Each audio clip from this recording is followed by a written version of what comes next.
이건 한국 침술로 충분히 고칠 수 있습니다. 이건 의학이 아니라 미신입니다. 21세기에 바늘로 병을 고친다니 말이 됩니까? 한국에서는 과거부터 내려오던 의학 기술입니다. 아무리 얘기해도 비엔나 대학에서는 인정할 수 없어. 이건 의학이 아니라 미신입니다.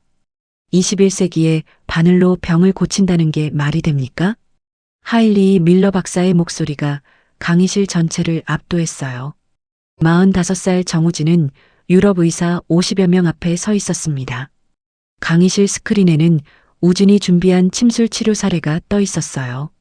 만성 요통 환자, 편두통 환자, 불면증 환자, 모두 침술로 호전된 케이스였죠. 하지만 밀러 박사의 회색 눈동자에는 경멸만이 가득했어요. 60살의 그는 비엔나 의과대학에서 30년간 가르친 내과 권위자였습니다. 유럽 내과학회 회장을 역임했고 의학 논문을 200편 이상 발표한 석학이었죠. 밀러가 우진의 발표 자료를 가리키며 말했어요. 여러분, 이게 바로 의사과학의 위험성입니다. 근거 없는 민간요법을 의학이라고 포장하는 거죠. 의사들이 웃음을 터뜨렸어요. 밀러가 계속 말했습니다. 진짜 의학은 해부학과 생리학에 기반한다고 경락이나 기라는 개념은 과학적으로 증명된 적이 없다고 했어요. 우진의 주먹이 떨렸어요. 밀러가 우진 앞으로 걸어왔습니다. 구두 소리가 강의실에 또렷하게 울렸어요. 그가 비웃듯 말했어요. 한국에서 온 한의사가 비엔나에서 뭘 하려는지 모르겠다고 그냥 서울에서 침이나 놓으면 될 것을 왜 여기까지 왔냐고 했습니다. 우진은 그 순간을 평생 잊을 수 없었어요. 하지만 이 모든 일이 시작된 건 불과 3주일 전이었습니다. 3주일 전 인천국제공항. 우진은 작은 가방 하나를 들고 출국장 앞에 서 있었어요. 오스트리아행 비행기 탑승까지 2시간 남았습니다. 아버지가 우진의 손을 꼭 잡고 계셨어요. 70살 아버지의 손은 거칠었지만 따뜻했죠. 아버지는 작은 나무 상자 하나를 우진에게 건네셨어요. 오래된 침통이었습니다. 흑단으로 만들어진 침통에는 은침 36개가 들어 있었죠. 우진이 깜짝 놀라며 물었어요. 이건 아버지가 50년간 쓰신 건데 왜 주시냐고요? 아버지는 조용히 말씀하셨습니다. 비엔나에 가져가라고 외국 의사들에게 보여주라고 하셨어요. 우진은 침통을 조심스럽게 열었어요. 은침들이 은은하게 빛났습니다. 각 침마다 다른 굵기와 길이였어요. 1호침부터 8호침까지 아버지가 평생 환자를 치료하며 쓰신 침들이었죠. 아버지가 말씀하셨어요. 이 침으로 수만 명의 환자를 치료했다고 서양약으로 안 되던 병들을 고쳤다고 하셨습니다. 그리고 우진에게 당부하셨어요. 유럽 의사들이 한의학을 무시할 거라고 미신이라고 비웃을 거라고 했죠. 우진도 알고 있었어요. 서양 의학계는 동양 의학을 인정하지 않았거든요. 과학적 근거가 없다는 이유였죠. 아버지의 목소리에 힘이 실렸어요. 하지만 증명하라고 한의학이 진짜 의학이라는 걸 보여주라고 하셨습니다. 우진은 침통을 꼭 안았어요. 아버지의 50년 경험이 느껴지는 것 같았습니다. 탑승 안내 방송이 나왔어요. 우진은 아버지께 깊이 인사를 드리고 출국장으로 향했습니다. 뒤돌아보니 아버지가 손을 흔들고 계셨어요. 12시간 비행 끝에 도착한 비엔나는 우진이 상상했던 것보다 훨씬 화려하고 역사적이었어요. 비엔나 국제공항에서 나온 우진은 택시를 타고 의과대학으로 향했어요. 차창 밖으로 펼쳐진 비엔나의 풍경은 장엄했습니다. 합스부르크 왕가의 궁전들과 바로크 양식 건물들이 도시를 채우고 있었죠. 거리를 걷는 사람들의 옷차림도 우아했어요. 유럽 특유의 클래식한 스타일이었습니다. 50분 후 비엔나 의과대학 건물이 보였어요. 100년 넘은 석조 건물에 현대식 연구동이 붙어 있었습니다. 우진의 가슴이 두근거렸어요. 이곳이 바로 유럽 의학의 중심지였거든요. 로비에 들어서자 벽면 가득 노벨 의학상 수상자들의 사진이 걸려 있었어요. 모두 이 학교 출신이었습니다. 국제연구원 담당 직원이 우진을 맞이했어요. 40대로 보이는 안경 쓴 남성이었죠. 그는 형식적인 미소를 지으며 우진을 안내했습니다. 엘리베이터를 타고 4층으로 올라갔어요. 통합의학 연구소가 있는 층이었습니다. 복도를 걷는데 지나가는 의사들의 시선이 느껴졌어요. 대부분 백인이었고 간혹 인도인 의사도 보였습니다. 하지만 동아시아인은 거의 없었죠. 우진의 연구실은 건물 끝 구석이었어요. 창문이 작아서 자연광이 잘 들지 않았습니다. 책상과 의자, 서랍장이 놓여 있었어요. 다른 연구원들 방보다 훨씬 좁았죠. 담당 직원이 간단히 설명했습니다. 연구 일정, 세미나 참석 규칙, 논문 제출 방법 등을 알려줬어요. 그리고는 곧 떠났습니다. 우진은 혼자 남았어요. 가방을 열고 짐을 정리하기 시작했습니다. 가방 속에서 아버지의 침통을 꺼냈어요. 조심스럽게 책상 위에 올려놓았습니다. 흑단 나무가 형광등 아래에서 깊은 색을 뿜어냈어요. 50년 세월의 무게가 느껴졌죠. 우진은 침통을 쓰다듬었어요. 아버지 생각이 났습니다. 우진이 20살 때였어요. 한의대 2학년이던 어느 일요일 아버지 한의원을 방문했었죠. 아버지는 진료실에서 환자를 치료하고 계셨어요. 50대 여성 환자였습니다. 환자는 10년 넘게 편두통에 시달리고 있었어요. 대학병원을 다니며 온갖 약을 먹었지만 소용없었죠. 아버지가 환자의 맥을 짚었어요. 좌우 손목을 번갈아 가며 3분 넘게 집중하셨습니다. 그리고 말씀하셨어요. 감기가 울체되어 있다고, 스트레스와 분노가 쌓여서 기혈순환이 막혔다고 하셨죠. 아버지는 침통을 꺼내셨어요. 바로 그 흑단 침통이었습니다. 사모침을 꺼내 알코올솜으로 소독하셨어요. 그리고 환자의 태충혈, 합곡혈, 백회혈에 침을 놓으셨죠. 우진은 옆에서 지켜봤어요. 아버지의 손놀림은 정확하고 부드러웠습니다. 침을 놓고 15분 후 환자가 말했어요. 머리가 가벼워진다고, 10년 만에 처음으로 편안하다고 했습니다. 우진은 놀랐어요. 약도 먹지 않고 그저 침 몇 개로 통증이 사라지다니요. 환자가 눈물을 흘렸어요. 감사하다고, 아버지가 은인이라고 했습니다. 환자가 나간 후 우진이 물었어요. 어떻게 그렇게 정확히 아셨냐고요? 아버지는 미소 지으셨어요. 그리고 말씀하셨습니다. 이게 바로 사암침법이라고, 조선시대 사암 스님이 창안한 침술이라고 하셨죠. 오장육부의 허실을 정확히 파악해서 보사하는 방법이라고, 서양 의학으로는 설명할 수 없는 우리 의학의 정수라고 하셨어요. 아버지가 우진에게 침통을 건네셨습니다. 만져보라고, 50년간 수만 명을 치료한 침이라고 하셨어요. 우진은 조심스럽게 침 하나를 꺼내봤어요. 가늘지만 단단한 은침이었습니다. 아버지가 말씀하셨어요. 언젠가 우진도 이 침으로 사람을 살릴 거라고, 한의사의 길은 생명을 살리는 길이라고 하셨죠. 그때부터였어요. 우진이 한의학에 진심으로 빠져든 건요. 한의대를 졸업하고 한의사 국가고시에 합격했어요. 아버지 한의원에서 5년간 수련했습니다. 그 후 서울에서 자신의 한의원을 열었죠. 15년간 운영하며 수천 명의 환자를 치료했어요. 하지만 우진은 늘 아쉬웠어요. 한의학이 한국에서만 인정받는 게요. 세계의학계는 한의학을 민간요법 정도로 취급했습니다. 침술은 플라시보 효과일 뿐이라고 했죠. 우진은 증명하고 싶었어요. 한의학이 진짜 의학이라는 걸요. 그래서 비엔나에 왔어요. 유럽 의학의 중심에서 인정받고 싶었습니다. 비엔나 의과대학 첫 세미나 날이었어요. 월요일 오전 10시 우진은 대강의실에 들어섰습니다. 이미 의사들이 50명 정도 앉아 있었어요. 대부분 40대에서 60대의 유럽 의사들이었습니다. 우진이 들어서자 몇몇이 힐끗 쳐다봤어요. 그리고는 다시 자기들끼리 대화를 이어갔습니다. 우진은 뒷자리에 조용히 앉았어요. 옆자리 독일인 의사가 인사했습니다. 슈테판이라고 자기소개를 했어요.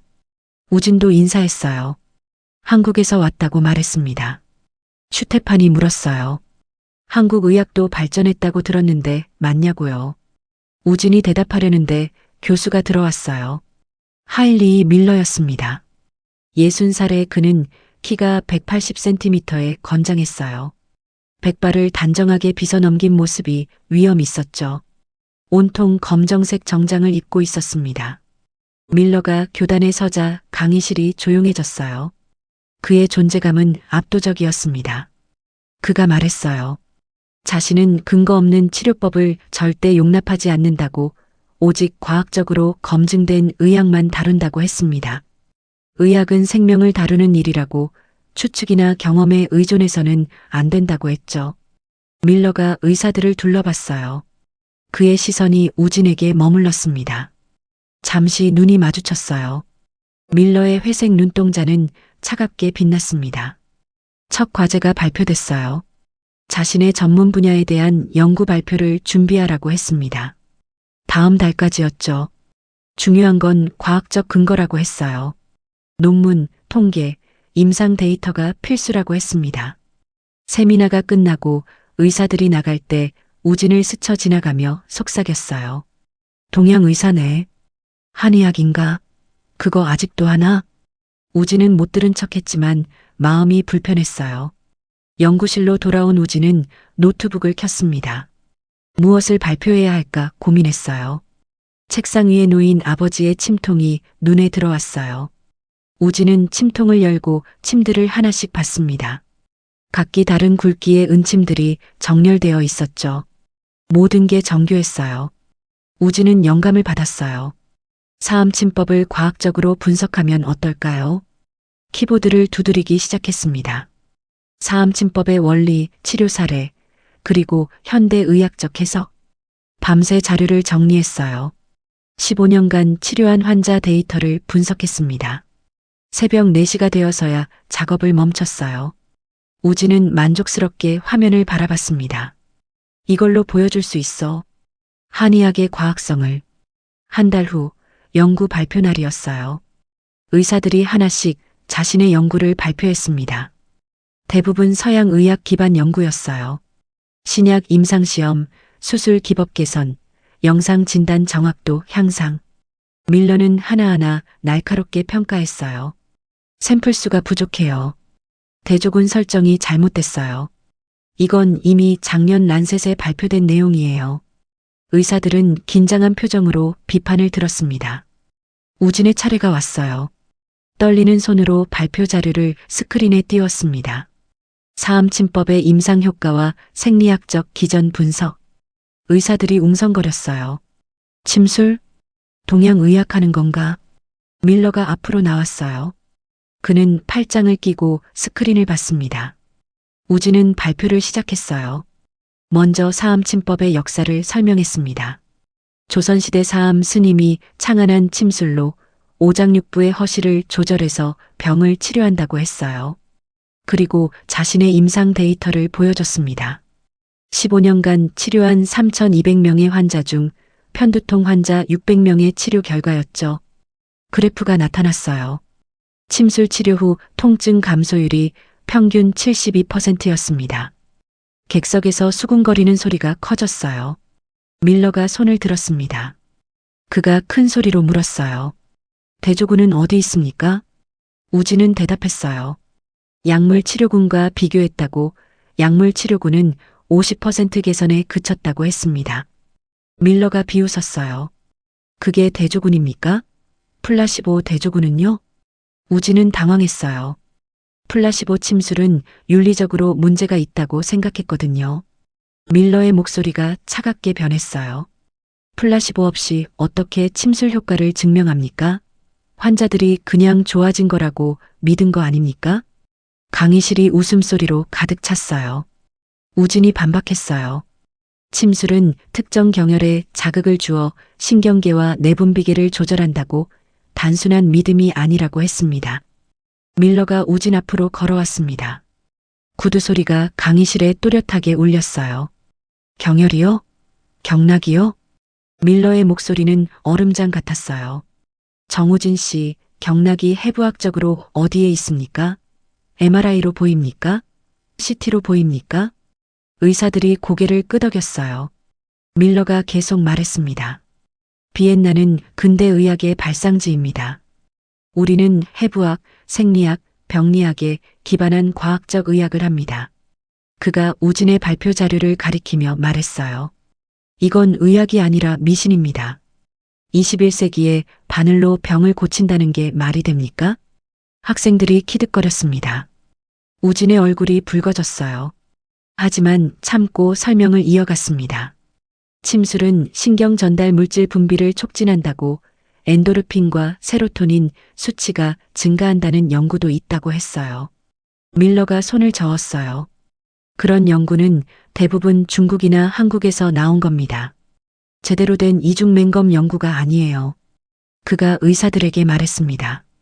여러분, 이게 바로 의사과학입니다. 전통이라는 이름으로 과학을 무시하는 거죠. 강의실 전체가 고개를 끄덕였어요. 밀러가 냉정하게 말했어요. 다음 달까지 제대로 된 연구를 다시 준비해 오라고, 이번엔 과학적 방법론을 따르라고 했습니다. 세미나가 끝나고 우진은 자료를 모아들고 강의실을 나왔어요. 복도에서 슈테판이 다가왔습니다. 우진 괜찮아요? 우진은 고개를 끄덕였어요. 괜찮은 척했지만 목소리가 떨렸습니다. 슈테판이 위로했어요.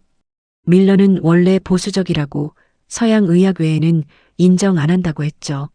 하지만 우진은 알았어요. 밀러가 유독 침술에 더 가혹했다는 걸요. 연구실로 돌아온 우진은 의자에 주저앉았어요. 내가 잘못 생각한 걸까? 아버지의 침통이 책상 위에 있었어요. 우진은 침통을 집어들고 한참을 바라봤습니다. 50년간 수만 명을 치료한 침들이 눈에 들어왔어요. 이게 정말 미신일까? 우진은 납득할 수 없었어요. 그날 밤 우진은 잠을 이룰 수 없었어요. 비엔나 외곽의 작은 아파트에서 천장을 바라봤습니다. 밀러의 말이 계속 머릿속에서 맴돌았어요. 이건 의학이 아니라 미신입니다. 경락이 해부학적으로 어디에 있습니까? 우진은 휴대폰을 꺼내 아버지께 메시지를 보내려다 멈췄어요. 한국은 새벽 5시였습니다. 대신 사진첩을 열었어요. 아버지와 함께 찍은 사진들이 나왔습니다. 아버지가 한의원에서 환자를 치료하는 사진이었어요. 70살의 연세에도 여전히 정확하게 침을 놓고 계셨죠. 아버지는 그날 말씀하셨어요. 우진아, 한의학은 5000년 역사란다. 할아버지가 장담해. 우진은 그 말씀을 믿었어요. 지금도 믿고 있었죠. 하지만 비엔나 의사들은 달랐어요. 그들에게 한의학은 검증되지 않은 민간요법일 뿐이었습니다. 우진은 침대에서 일어나 책상으로 갔어요. 노트북을 켜고 세계 유명 의학 저널을 검색했습니다. 란셋, 뉴잉글랜드 저널 오브 메디슨, 네이처. 모두 서양 의학 기반 논문들이었어요. 침술 관련 논문도 찾아봤습니다. 있긴 했지만 대부분 효과가 미미하거나 플라시보와 차이가 없다는 결론이었죠. 그들은 제대로 된 침술을 모르는 거야. 우진은 분노가 치밀어 올랐어요. 결국 동양의학이라서 과학으로 설명하기 어렵다는 이유로 무시당하는 거였습니다. 다음 날 아침 우진은 일찍 학교 도서관에 갔어요. 의학사 책을 찾아봤습니다. 서양 의학의 역사를 공부했어요. 사열요법, 수은치료, 로보토미. 모두 지금은 폐기된 치료법들이었죠. 한때는 과학이라고 믿었던 것들이 나중에 잘못된 걸로 밝혀졌습니다. 반면 침술은 2000년 넘게 사용되어 왔는데도 여전히 미신 취급받았어요. 우진은 책을 덮었어요. 증명해야 돼. 침술이 진짜 의학이라는 걸. 2주일이 지났어요. 우진은 밀러의 지시대로 새로운 연구를 준비했습니다. 하지만 마음이 편치 않았어요. 플라시보 대조군을 설정하려니 환자들을 속이는 것 같았거든요. 금요일 오후 연구실에서 작업하던 우진에게 슈테판이 찾아왔어요. 슈테판은 독일인이지만 개방적이었습니다. 우진에게 여러 가지를 알려줬죠. 우진, 오늘 저녁에 의사들 모임 있는데 갈래요? 우진은 고민했어요. 가고 싶었지만 환영받지 못할 것 같았거든요. 슈테판이 손을 잡았어요. 괜찮다고, 다들 친절할 거라고 했습니다. 저녁 7시 병원 근처 레스토랑에서 모임이 있었어요. 의사 12명 정도가 모였습니다. 우진이 들어서자 몇몇이 인사했어요. 하지만 대화에는 잘 끼지 못했습니다. 의사들은 독일어로 이야기했어요. 가끔 영어로 바꿔줬지만 금방 다시 독일어로 돌아갔죠. 우진은 구석에 앉아 맥주만 마셨어요. 그때 한 오스트리아인 의사가 물었어요. 우진이 한국에서 뭘 했냐고요? 우진이 대답했습니다. 서울에서 한의원을 15년간 운영했다고요. 한의원? 아, 그 침 놓는 거? 아직도 그런 걸 하나요? 의사들이 관심을 보였어요. 하지만 그건 진지한 관심이 아니었습니다. 그저 신기한 민속 치료 정도로 여기는 거였죠. 한 여의사가 물었어요. 침으로 정말 병이 낫냐고요? 우진이 설명했습니다. 물론이라고 만성 통증, 소화장애, 불면증 등 다양한 질환을 치료한다고 했어요. 하지만 의사들은 고개를 저었어요. 그래도 과학적으로 검증이 안 됐잖아요. 플라시보 효과일 수도 있고요. 우진은 더 이상 말하지 않았어요. 설명해봤자 소용없다는 걸 알았거든요. 모임이 끝나고 우진은 혼자 숙소로 돌아왔어요. 비엔나의 밤거리는 아름다웠지만 우진의 마음은 어두웠습니다. 아파트에 들어서자 텅 빈 공간이 더 외롭게 느껴졌어요. 우진은 소파에 쓰러졌어요. 천장을 바라보며 생각했습니다. 내가 왜 여기 온 거지? 비엔나에 온 지 2달이 되었어요. 하지만 아직 제대로 인정받지 못했습니다. 밀러는 우진의 연구를 계속 무시했어요. 다른 의사들도 우진을 진지하게 받아들이지 않았죠. 우진은 휴대폰을 꺼내 서울에 있는 동료에게 전화를 걸었어요. 성우야, 나야. 우진 형, 어떻게 지내? 비엔나 어때?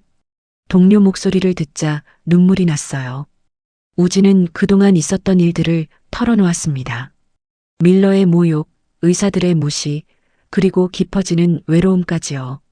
성우가 위로했어요. 형, 힘들면 돌아와. 서울에서도 충분히 잘할 수 있어. 우진은 대답하지 못했어요. 정말 돌아가고 싶었거든요. 하지만 아버지와 환자들 생각이 났습니다. 증명하라고 하셨죠. 한의학의 과학성을요. 전화를 끊고 우진은 책상으로 갔어요. 아버지의 침통을 꺼내 들었습니다. 스탠드를 켜고 침들을 하나씩 봤어요. 각기 다른 굵기의 은침들이 정렬되어 있었죠. 한 땀 한 땀 정성껏 만들어진 침들, 50년간 수만 명을 치료한 도구들, 모든 게 살아 있었어요. 50년간 사용된 거야. 그때나 지금이나 효과는 변하지 않아. 우진은 결심했어요. 포기하지 않기로요. 다음 날 토요일, 우진은 비엔나 시내를 돌아다녔어요. 유명 병원들을 구경했습니다. 비엔나 종합병원, 성안나 병원, 모두 최첨단 시설을 자랑하고 있었어요. 우진은 하나하나 자세히 봤어요. 그들의 의학 철학을 이해하려고 했습니다. 응급실을 지나가다 한 환자를 봤어요. 노인 남성이 허리 통증으로 고통스러워하고 있었습니다. 의사가 진통제를 처방했어요. 하지만 환자는 여전히 아파했죠. 우진은 생각했어요. 저 환자에게 침을 놓으면 10분 안에 통증이 줄어들 텐데. 하지만 아무것도 할 수 없었습니다. 여기서는 침술이 인정받지 못하니까요. 우진은 용기를 얻었어요. 월요일 아침, 우진은 밀러 교수 연구실을 찾아갔어요. 노크를 하자 차가운 목소리가 들렸습니다. 들어오라고요. 우진이 문을 열고 들어갔어요. 밀러는 책상에 앉아 논문을 검토하고 있었습니다.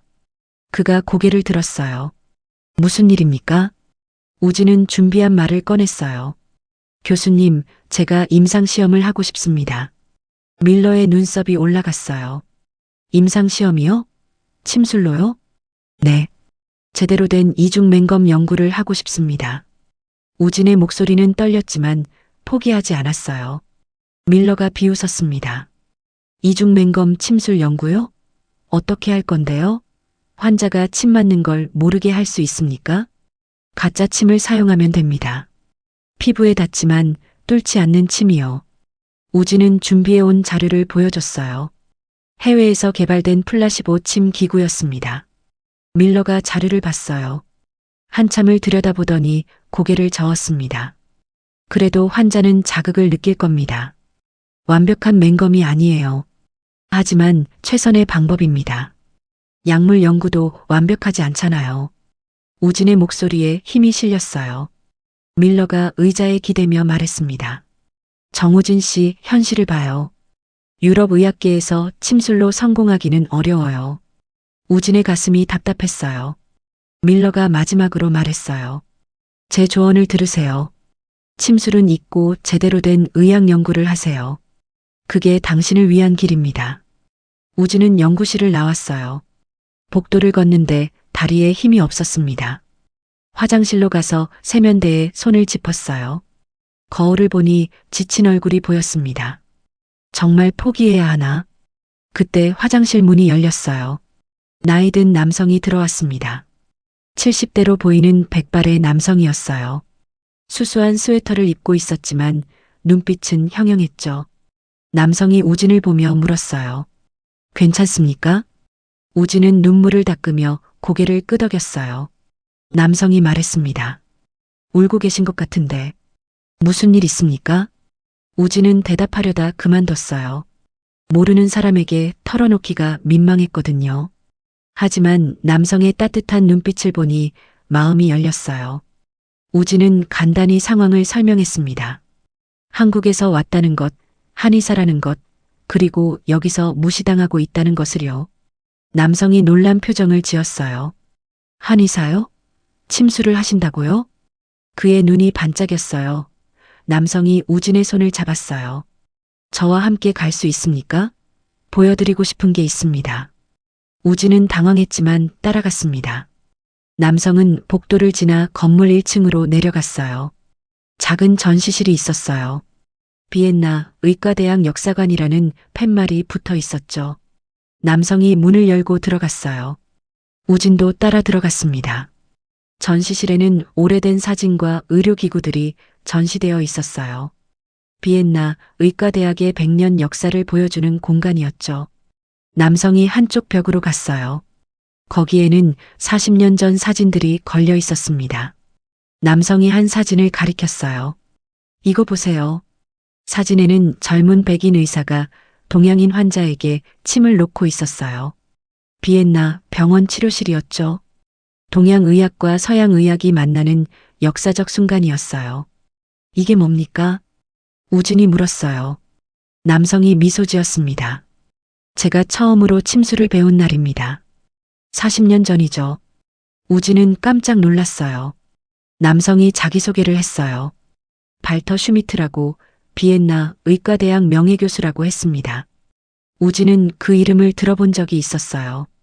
유럽에서 동서의학 통합을 최초로 시도한 의사였죠. 발터가 설명했어요. 자신은 젊었을 때 중국에서 3년간 공부했다고 그곳에서 침술과 한약을 배웠다고 했습니다. 그리고 비엔나로 돌아와서 동양의학과 서양의학을 융합하는 연구를 시작했다고 했어요. 처음엔 다들 미쳤다고 했어요. 침술은 의학이 아니라고요. 발터의 목소리에 회상이 담겨 있었어요. 하지만 포기하지 않았습니다. 20년 동안 연구하고 또 연구했죠. 그가 다른 사진들을 보여줬어요. 침술 임상시험, 한약 성분 분석, 경락 전기 저항 측정, 모두 선구적인 연구들이었어요. 결국 유럽통합의학회에서 인정받았습니다. 동서의학 융합의 개척자라고요. 발터가 우진을 바라봤어요. 당신도 할 수 있어요. 침술로요. 우진의 눈에 희망이 보이기 시작했어요. 발터가 물었어요. 침술 치료 데이터를 보여줄 수 있냐고요. 우진은 스마트폰을 꺼내 환자 기록 사진을 보여줬어요. 밀러에게 무시당했던 그 데이터들이었죠. 발터가 하나하나 자세히 봤어요. 한참을 들여다보더니 고개를 끄덕였습니다. 좋습니다. 기본은 되어 있어요. 우진이 놀라서 물었어요. 정말입니까? 네. 하지만 아직 부족합니다. 발터가 설명했어요. 당신은 임상 경험만 있어요. 과학적 검증이 없죠. 그게 문제입니다. 우진이 이해하지 못하자 발터가 계속 말했습니다. 서양 의사들을 설득하려면 그들의 언어로 말해야 해요. 통계, 객관적 측정, 재현 가능성, 이런 걸 보여줘야 합니다. 발터가 제안했어요. 자신이 우진을 도와주겠다고요. 일주일에 2번 제 집에서 만납시다. 제대로 된 임상 연구 설계를 배워봐요. 우진은 믿을 수 없었어요. 전설적인 의사가 자신을 가르쳐 주겠다니요. 정말 괜찮으십니까? 물론이죠. 젊은 한의사를 돕는 게 제 마지막 사명입니다. 발터가 미소 지었어요. 게다가 사암침법은 제가 항상 관심 있던 분야예요. 중국 침술보다 더 체계적이거든요. 우진의 눈에서 눈물이 흘렀어요. 비엔나에 와서 처음으로 진심으로 인정받은 기분이었습니다. 그날부터 우진과 발터의 특별한 수업이 시작됐어요. 화요일과 목요일 저녁 발터의 집에서 만났습니다. 비엔나 외곽에 있는 조용한 주택가였어요. 정원이 있는 2층짜리 집이었죠. 첫 수업날 발터가 말했어요. 먼저 연구 질문을 명확히 해야 합니다. 우진이 대답했어요. 침술이 효과가 있는지 증명하고 싶다고요. 발터가 고개를 저었어요. 너무 광범위합니다. 구체적으로 해야 해요. 그가 설명했습니다. 예를 들어 만성 요통 환자에게 사암침법이 표준 치료보다 효과적인가? 이렇게 구체적으로 질문해야 합니다. 우진은 고개를 끄덕였어요. 맞는 말이었습니다. 그럼 어떤 질환을 선택할까요? 발터가 물었어요. 우진은 한참 생각했습니다. 발터가 제안했어요. 편두통이 좋을 거라고요. 편두통은 서양 의학으로도 치료가 어렵습니다. 약물 부작용도 많고요. 하지만 침술 효과는 확실합니다. 우진이 동의했어요. 15년간 수백 명의 편두통 환자를 치료했거든요. 발터가 노트북을 꺼냈어요. 연구 설계를 시작했습니다. 환자 수는 60명으로 합시다. 침술군 30명, 대조군 30명. 대조군은 플라시보 침술을 사용하고요. 치료 기간은 8주, 주 2회 치료. 주요 평가 지표는 두통 빈도와 강도, 부차 평가 지표는 삶의 질척도. 발터가 하나하나 설명했어요. 우진은 메모하며 따라갔습니다. 2주가 지났어요. 우진은 완전히 새로운 연구 프로토콜을 완성했습니다. 발터의 집 서재에서 최종 검토를 했어요. 발터가 만족스럽게 고개를 끄덕였습니다. 훌륭합니다. 이 정도면 윤리위원회 승인받을 수 있어요. 그런데 발터가 말을 멈췄어요. 한 가지 더 필요합니다. 뭡니까? 객관적 측정 도구예요. 발터가 설명했습니다. 환자의 주관적 통증 점수만으로는 부족하다고 객관적으로 측정 가능한 지표가 필요하다고 했어요. 예를 들어 뇌 영상 촬영이라든지 혈액 검사라든지. 우진의 눈이 반짝였어요. 혈액 검사요? 통증 관련 바이오마커를 측정하는 건가요? 정확합니다. 염증 지표, 신경전달물질 수치 등을 측정하면 객관성이 높아져요. 발터가 컴퓨터를 켰어요. 최신 연구 논문들을 보여줬습니다. 편두통 환자의 혈중 CGRP 수치, 세로토닌 수치, 염증 지표들. 이런 걸 침술 전후로 측정하면 됩니다. 우진은 즉시 연구 계획을 수정했어요. 혈액 검사 항목을 추가했습니다. 발터가 옆에서 조언했어요. 비용이 많이 들 겁니다. 연구비 신청을 해야 해요. 3주가 지났어요. 우진의 연구 계획서는 점점 정교해졌습니다. 발터가 우진에게 마지막 조언을 했어요. 이제 윤리위원회에 제출하세요. 승인받는데 1달 정도 걸릴 겁니다. 그동안 환자 모집 공고도 준비하고요. 우진은 고개를 끄덕였어요.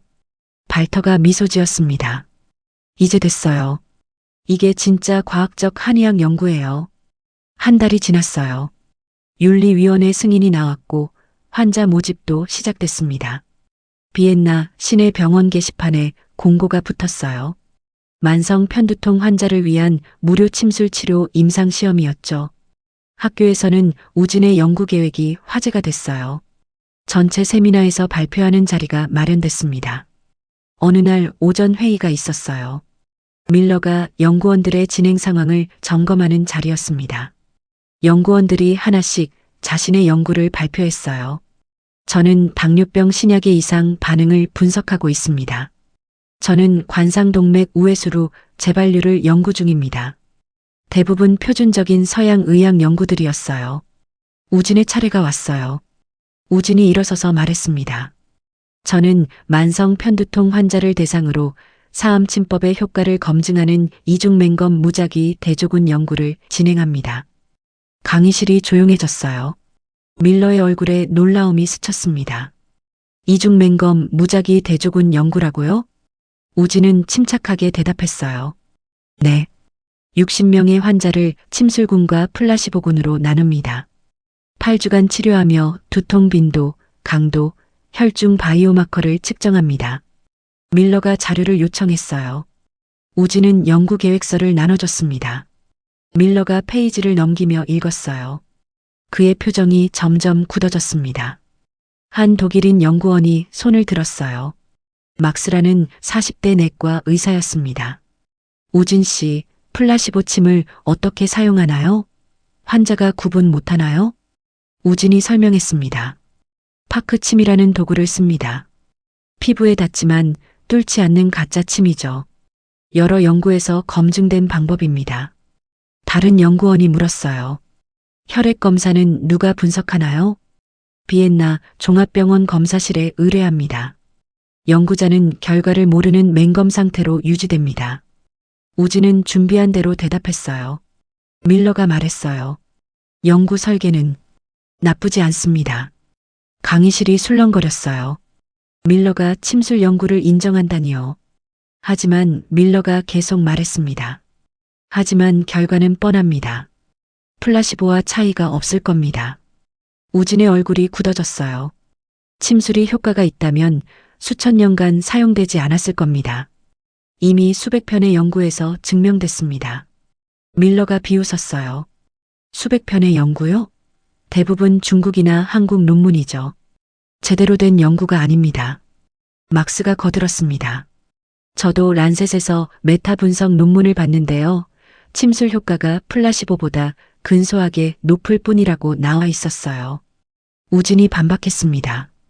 그 연구들은 침술을 제대로 하지 않았습니다. 경혈 선택도 잘못됐고 수기법도 정확하지 않았어요. 밀러가 손을 저었어요. 변명입니다. 효과가 없으면 그냥 없는 거예요. 제대로 안 했다는 건 핑계죠. 연구원들이 키득거렸습니다. 우진은 주먹을 쥐었어요. 밀러가 말했습니다. 좋아요. 연구를 진행하세요. 하지만 결과가 나오면 인정하셔야 합니다. 침술이 효과 없다는 걸요. 우진은 똑바로 밀러를 바라봤어요. 만약 효과가 있다면 교수님께서 인정하시겠습니까? 밀러가 비웃었습니다. 물론이죠. 하지만 그럴 일은 없을 겁니다. 회의가 끝나고 복도에서 수군거리는 소리가 들렸어요. 저 한국인 고집세네. 침술이 효과 있을 리 없는데. 돈 낭비 아니야? 슈테판이 우진에게 다가왔어요. 우진 괜찮아요? 밀러 교수가 저렇게까지 말하는데. 우진은 고개를 끄덕였어요. 괜찮아요. 난 내 연구를 할 거예요. 하지만 마음은 편치 않았어요. 그날 저녁 SNS에 글이 올라오기 시작했어요. 의대 익명 게시판이었습니다. 한국 연구원 진짜 웃기다. 키읔키읔 침으로 편두통 치료한대. 동양인이 유럽 의학 모르나 봄. 밀러 교수님한테 찍혔는데 어쩌려고. 댓글이 달렸어요. 키읔키읔키읔 연구비 낭비. 완전 시간 낭비 예약. 침술이 효과 있으면 노벨상 받겠네. 키읔키읔. 우진은 게시판을 보며 화가 났어요. 하지만 대응하지 않았습니다. 대신 발터에게 전화를 걸었어요. 선생님, 힘듭니다. 발터의 따뜻한 목소리가 들렸어요. 알아요. 하지만 포기하지 마세요. 우리 연구를 계속합시다. 학교에서 다들 비웃어요. 제가 틀린 걸까요? 아닙니다. 당신은 옳아요. 그들이 모르는 거예요. 발터가 힘을 줬어요. 내일 환자 첫 모집이 있죠? 집으로 오세요. 준비를 점검합시다. 다음 날 우진은 발터의 집으로 갔어요. 발터가 오래된 앨범을 꺼내왔습니다. 이거 보세요. 앨범에는 40년 전 신문 기사들이 붙어 있었어요. 독일 의사, 중국 침술 배운다, 정신 나간 짓, 동양의학은 의사과학이다. 발터 슈미트, 의사 자격 박탈해야. 모두 발터를 비난하는 기사들이었어요. 우진이 놀라서 물었어요. 선생님도 이런 걸 겪으셨습니까? 물론이죠. 40년 전엔 지금보다 더 심했어요. 발터가 페이지를 넘겼어요. 다음 페이지에는 다른 기사들이 있었습니다. 발터 슈미트, 유럽통합의학회 회장 선출, 동서의학 융합의 선구자, 오스트리아가 낳은 혁신적 의사, 모두 찬사 일색이었어요. 20년이 걸렸어요. 20년 동안 비웃음을 견뎠죠. 발터가 우진을 바라봤어요. 당신은 더 빨리 될 겁니다. 왜냐하면 당신에겐 제가 있으니까요. 우진의 눈에서 눈물이 흘렀어요. 발터가 손수건을 건네줬습니다. 울지 마세요. 지금은 환자를 맞을 준비를 해야 해요. 그날부터 우진은 더욱 집중했어요. 환자 모집이 시작됐습니다. 광고를 보고 40명이 지원했어요. 우진은 하나하나 면담했습니다. 편두통 병력, 현재 복용 중인 약, 과거 치료 경험. 모든 걸 꼼꼼히 기록했어요. 최종적으로 60명을 선정했습니다. 무작위로 침술군 30명, 대조군 30명으로 배정했죠. 발터가 말했어요. 이제 시작이에요. 8주 동안 최선을 다하세요. 우진은 고개를 끄덕였어요. 임상시험 첫 주가 시작됐어요. 우진은 매일 오전 9시부터 오후 6시까지 환자를 치료했습니다. 비엔나 종합병원 한쪽에 마련된 치료실이었어요. 작은 공간이었지만 침대 6개를 놓을 수 있었죠. 첫 번째 환자가 들어왔어요. 마리아라는 52살 오스트리아 여성이었습니다. 20년간 편두통에 시달렸다고 했어요. 한 달에 15일 정도 두통이 있었죠. 우진은 맥을 짚었어요. 좌우 손목을 번갈아 가며 3분 넘게 집중했습니다. 감맥이 현하고 삭했어요. 스트레스와 분노가 쌓여 있었습니다. 우진은 치료 계획을 세웠어요. 소부보관법을 쓰기로 했죠. 아버지의 침통을 꺼냈습니다. 사모침을 선택했어요. 알코올 솜으로 소독하고 소부혈과 태충혈에 침을 놓았습니다. 그리고 경거혈과 곡천혈에 사법을 썼죠. 마리아가 물었어요. 아프냐고요? 우진이 미소 지으며 대답했습니다. 거의 안 아프다고, 목이 물린 정도라고 했어요. 침을 다 놓고 20분 기다렸습니다. 우진은 그 사이 다음 환자를 치료했어요. 20분 후 침을 뺐어요. 마리아가 말했습니다. 머리가 가벼워진 것 같다고요. 우진은 기록지에 적었습니다. 환자 반응, 맥 상태, 사용한 혈위. 하루에 10명씩 치료했어요. 오전 5명, 오후 5명이었죠. 침술군과 대조군이 섞여 있었지만 우진은 누가 어느 그룹인지 몰랐습니다. 연구 조교가 환자에게 진짜 침이나 가짜 침을 나눠줬거든요. 우진은 그저 처방대로 혈위에 침을 놓을 뿐이었어요. 밤에는 기록을 정리했습니다. 모든 환자의 상태를 노트에 적었어요. 새벽 1시가 되어야 잠자리에 들었습니다. 일주일이 지났어요. 우진의 손목이 아프기 시작했습니다. 하루 100개 이상의 침을 놓다 보니 손목에 무리가 왔죠. 파스를 붙이고 계속했어요. 2주째 접어들었어요. 몇몇 환자들이 변화를 보고하기 시작했습니다. 두통 횟수가 줄었어요. 통증이 덜해요. 잠을 더 잘 자게 됐어요. 하지만 어떤 환자들은 변화가 없었어요. 별로 다른 게 없는데요. 여전히 아파요. 우진은 누가 진짜 침을 맞는지 몰랐기 때문에 판단할 수 없었습니다. 그저 최선을 다해 치료할 뿐이었어요. 3주째, 우진은 극도의 피로를 느꼈어요. 아침에 일어나기가 힘들었습니다. 손가락이 저렸고 어깨가 뭉쳤어요. 발터가 걱정했습니다. 너무 무리하지 마세요. 건강이 먼저예요. 하지만 우진은 멈출 수 없었어요. 8주 임상시험의 절반이 지났거든요. 4주째 중간 평가가 있었어요. 모든 환자가 혈액 검사를 받았습니다. 두통 일지도 제출했죠. 우진은 결과를 볼 수 없었어요. 연구 종료 후에나 공개되기 때문이었습니다. 초조했어요. 정말 효과가 있을까요? 그날 밤 우진은 연구실에 혼자 남아 있었어요. 아버지의 침통을 꺼내 들고 침들을 하나씩 봤습니다. 50년간 수만 명을 치료한 침들이었어요. 아버지, 이 침들이 정말 효과가 있는 걸까요? 우진은 확신이 서지 않았어요. 서양 의학의 기준으로 보면 침술은 설명하기 어려웠습니다. 경락도 보이지 않고 기도 측정할 수 없었죠. 하지만 우진은 15년간 수천 명의 환자가 좋아지는 걸 봤어요. 그게 플라시보일 리 없었습니다. 우진은 침 하나를 손에 쥐었어요. 차가운 은의 촉감이 느껴졌습니다. 포기하지 말자. 조금만 더 견디자. 5주째 예상치 못한 일이 일어났어요. 한 환자가 치료를 거부했습니다. 독일인 남성 환자였어요. 이거 전혀 효과 없어요. 시간 낭비예요. 환자는 화를 내며 나가버렸습니다. 우진은 당황했어요. 연구 조교에게 물어봤지만 그 환자가 어느 그룹인지 알 수 없었습니다. 이틀 후 또 다른 환자가 중도 탈락했어요. 60명 중 5명이 중도 포기했습니다. 우진은 불안했어요. 탈락률이 높으면 연구 신뢰도가 떨어지거든요. 발터가 위로했습니다. 임상 연구에서 흔한 일이에요. 10% 정도는 예상 범위 아닙니다. 하지만 우진의 마음은 무거웠어요. 6주째 우진 자신도 지쳐갔습니다. 하루 10명씩 치료하는 게 육체적으로 힘들었어요. 정신적으로도 압박이 컸죠. 만약 효과가 없으면 어떡하지? 그런 생각이 자꾸 들었습니다. 어느 날 저녁 마리아 환자가 치료 후 우진에게 말했어요. 선생님, 정말 감사해요.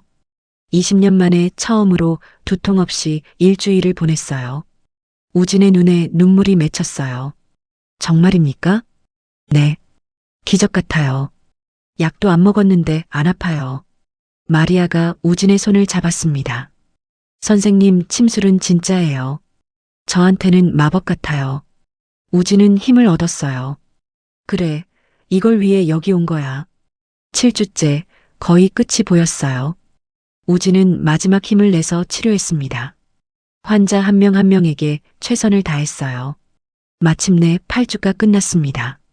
마지막 환자를 치료하고 우진은 치료실 의자에 쓰러졌어요. 온몸이 쑤셨습니다. 하지만 해냈다는 뿌듯함이 밀려왔어요. 이제 남은 건 결과 분석이었습니다. 발터가 말했어요. 혈액 검사 결과와 두통 일지를 통계 분석하는데 2주 정도 걸릴 거예요. 그 후에 결과를 알 수 있습니다. 우진은 고개를 끄덕였어요. 가장 긴장되는 2주일이 시작되는 거였죠. 그날 밤 우진은 아파트로 돌아와 침대에 쓰러졌어요. 책상 위에 놓인 아버지의 침통을 봤어요. 아버지, 2주일 후면 알 수 있어요. 침술이 정말 과학적으로 효과가 있는지요. 우진은 침통을 가슴에 안았어요. 2주일 후 결과 발표 날이었어요. 목요일 오후 2시 비엔나 의과대학 대강당에 사람들이 모여들기 시작했습니다. 연구원 60여 명, 교수진 10여 명, 그리고 초청받은 외부 전문가들이 빼곡하게 앉아 있었어요. 우진은 무대 옆 대기실에서 떨리는 손으로 노트북을 확인했어요. 통계 분석 결과가 화면에 떠 있었습니다. 이틀 전 발터에게서 받은 파일이었어요. 우진은 그 결과를 보고 믿을 수 없었습니다. 발터가 옆에 앉아 우진의 어깨를 두드렸어요. 준비됐습니까? 우진은 고개를 끄덕였어요. 하지만 심장이 쿵쾅거렸습니다. 발터가 말했습니다. 긴장하지 마세요. 데이터가 말해줄 겁니다. 당신은 그냥 사실을 보여주기만 하면 돼요. 우진은 가방 속에서 아버지의 침통을 꺼냈어요. 손으로 만지니 마음이 조금 안정됐습니다. 대기실 반대편에서는 밀러가 팔짱을 끼고 서 있었어요. 밀러가 우진을 보며 비웃듯 웃었습니다. 그는 이미 결과가 실패일 거라고 확신하는 표정이었죠. 오후 2시 학회가 시작됐어요. 사회자가 무대에 올라 개회사를 했습니다. 근거 기반 의학의 중요성을 강조했죠. 첫 번째 발표자가 무대에 올랐어요. 신약 임상시험 결과였습니다. 심사위원들이 고개를 끄덕이며 메모했어요. 두 번째, 세 번째 발표가 이어졌습니다. 모두 표준적인 서양 의학 연구들이었어요.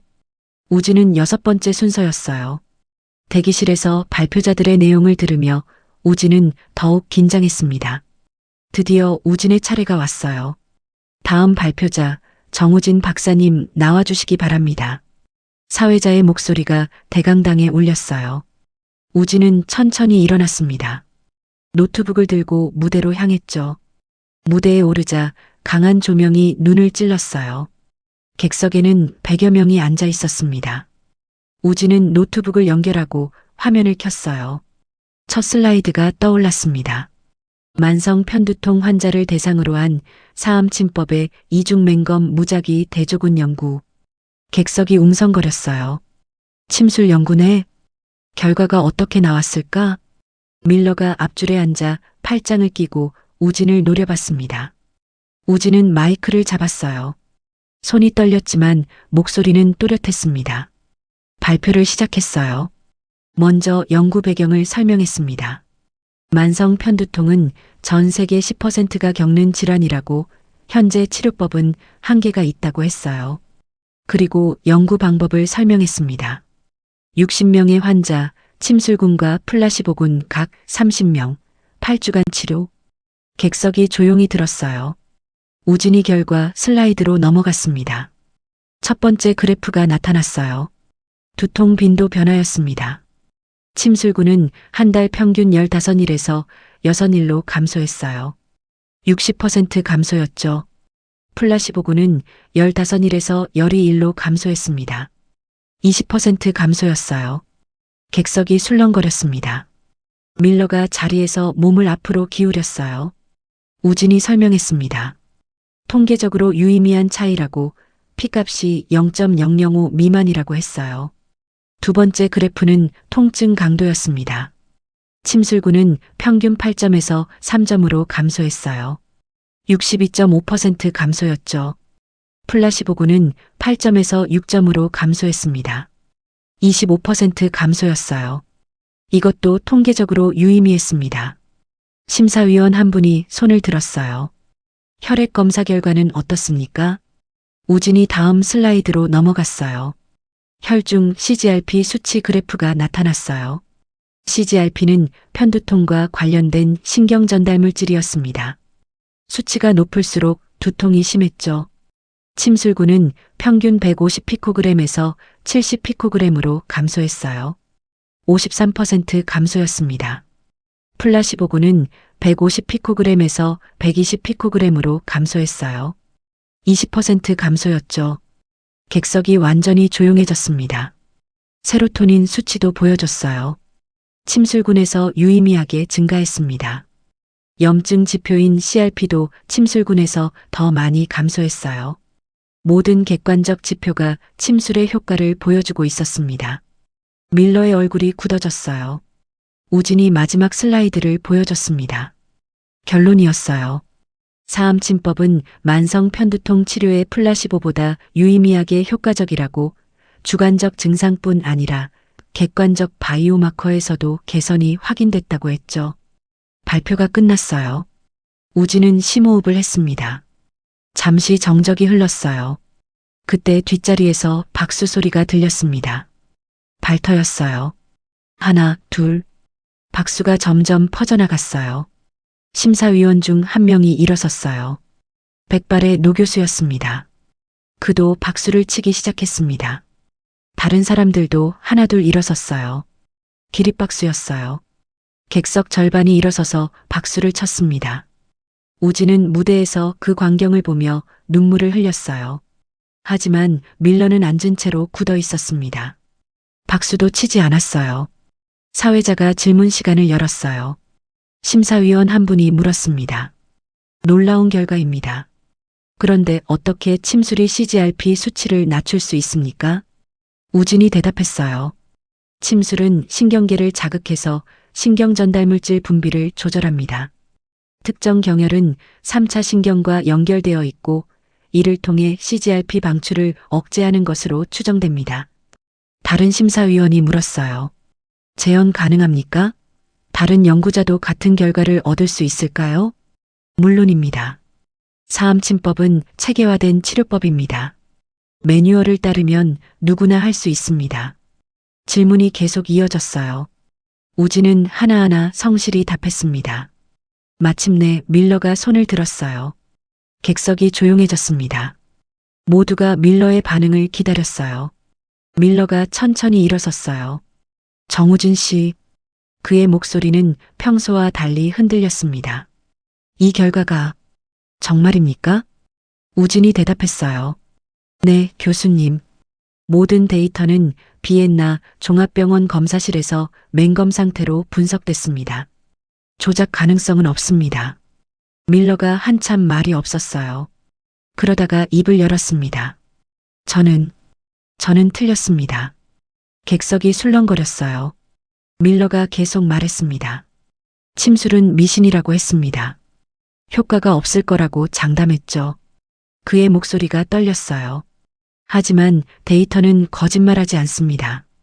당신의 연구는 과학적으로 탄탄합니다.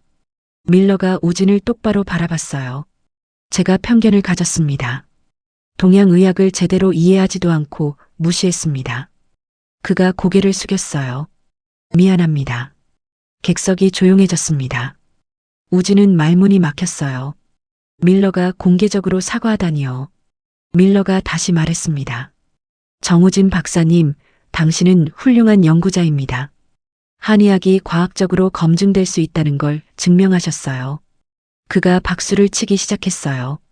객석 전체가 일어나서 박수를 쳤습니다. 이번엔 진짜 기립박수였어요. 100여 명 전원이 서서 우진에게 박수를 보냈습니다. 우진은 무대에서 깊이 인사했어요. 눈물이 멈추지 않았습니다. 발터가 뒷자리에서 두 손을 번쩍 들었어요. 그의 눈가에도 눈물이 맺혀 있었죠. 박수는 5분 넘게 계속됐어요. 사회자가 우진에게 한마디 더 할 기회를 줬어요. 우진은 떨리는 목소리로 마이크를 잡았습니다. 감사합니다. 이 연구는 저 혼자 한 게 아닙니다. 우진이 발터를 가리켰어요. 발터 슈미트 교수님의 지도가 없었다면 불가능했을 겁니다. 발터가 손을 흔들었어요. 우진이 계속 말했습니다. 그리고 제 아버지께 감사드립니다. 50년간 환자를 치료하시며 침술의 효과를 믿어주셨어요. 우진은 가방에서 침통을 꺼냈어요. 카메라에 비쳤습니다. 이 침들이 증명했습니다. 한의학은 미신이 아니라 진짜 의학이라는 걸요. 박수가 다시 터져나왔어요.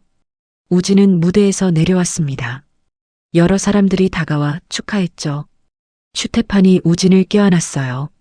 우진, 정말 대단해요. 다른 연구원들도 악수를 청했습니다. 밀러도 다가왔어요. 밀러는 한참 동안 말없이 서 있었어요. 그의 얼굴에는 복잡한 감정이 스쳐 지나갔습니다. 우진은 자리에서 일어났어요. 밀러가 천천히 입을 열었어요. 정우진 박사님. 그의 목소리는 평소와 달리 부드러웠습니다. 다시 한번 사과드립니다. 우진은 놀랐어요. 밀러가 또 사과하다니요. 제가 완고했습니다. 밀러의 목소리가 떨렸어요. 서양 의학만이 유일한 과학이라고 믿었죠. 하지만 당신이 보여줬습니다. 동양의학도 과학적으로 검증될 수 있다는 걸요. 그가 우진에게 다가왔어요. 오늘 당신의 발표를 보면서 깨달았습니다. 제가 얼마나 편협했는지를요. 밀러가 손을 내밀었어요. 함께 일할 수 있을까요? 우진은 잠시 망설였어요. 밀러에게 받은 상처가 떠올랐거든요. 하지만 그의 눈빛은 진심이었어요. 우진은 밀러의 손을 잡았습니다. 네, 교수님. 밀러가 우진의 손을 꼭 쥐었어요. 당신은 훌륭한 연구자입니다. 제가 인정합니다. 그가 제안했어요. 우리 대학의 정식 연구원으로 오시겠습니까? 동서의학 통합연구센터를 만들고 싶습니다. 우진의 눈에 눈물이 맺혔어요. 정말입니까? 물론입니다. 당신 같은 인재가 필요합니다. 밀러가 미소 지었어요. 처음 보는 따뜻한 미소였습니다. 그가 나가고 발터가 다가왔어요. 축하합니다, 우진. 발터가 우진을 껴안았습니다. 정말 자랑스러워요. 당신이 해냈어요. 우진은 고개를 저었어요. 선생님 덕분입니다. 선생님이 없었으면 불가능했어요. 아닙니다. 당신의 실력과 끈기가 만든 결과예요. 두 사람은 서로를 껴안았습니다. 다음 날 오스트리아 주요 의학 저널들이 우진의 연구를 다뤘어요. 한국 한의사, 비엔나에서 침술 효과 과학적으로 증명. 동서의학 통합의 새로운 장. 침술, 미신에서 근거, 기반 의학으로. 모든 기사가 긍정적이었어요. 유럽의학학회에서도 연락이 왔습니다. 논문을 제출해달라고, 학회에서 발표해달라고 했죠. 학교 익명 게시판에도 글이 올라왔어요. 정우진 박사님 축하드립니다. 정말 대단하세요. 밀러 교수님도 인정하신 거 레전드. 한의학을 다시 보게 됐습니다. 댓글도 달렸어요.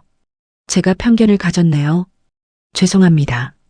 우진 박사님 덕분에 많이 배웠습니다. 우진은 게시판을 보며 미소 지었어요.